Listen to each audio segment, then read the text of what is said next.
আমরা কেমন দুনিয়ায় বসবাস করি। ক্ষমতা থাকলে মিথ্যা কথা হয় বাণী, টাকা থাকলে মূর্খরা হয় জ্ঞানী।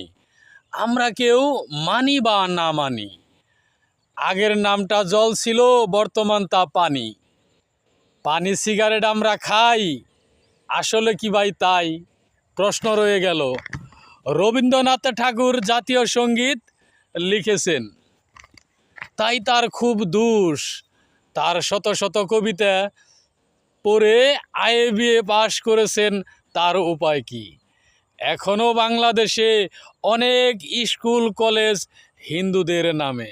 আমার এলাকার কথাই বলছি, গোপালদিঘি KP ইউনিয়ন উচ্চ বিদ্যালয়, BS বিশ্বেশ্বরী উচ্চ বিদ্যালয়, আরও অনেক প্রতিষ্ঠান হিন্দুদের জায়গার উপর। তাদের নামে তা সবই যদি জায়েজ হয়, রবীন্দ্রনাথ ঠাকুর জাতীয় সঙ্গীতের দোষ কোথায়? বাংলাদেশের শতকরা 80% 90% মিষ্টির দোকান হিন্দুদের। মিষ্টি যদি জায়েজ হয়, ওই তো দেখেন এক ভাই কি জবাব দিছে, মিষ্টি খাওয়া সুন্নত, মিঠা লাগে তাই জায়েজ। না ভাই, মিঠা লাগলেই শুধু জায়েজ হয় না, একটা যদি জায়েজ হয় তাহলে আর একটা কেন না জায়েজ? মিষ্টি জায়েজ হইল, রবীন্দ্রনাথ ঠাকুর জাতীয় সঙ্গীত লেখলো দেখাই দোষ হইল, তা তো মানি না। আসলে ভাই দুনিয়ার মুসলমান বেজাল হাদিসের কারণে বিভ্রান্তির মধ্যে, ভুলের মধ্যে। আমাদের উচিত সঠিক কোরআনকে শ্রদ্ধা করা, কোরআনকে সঠিকভাবে আমলে নেওয়া।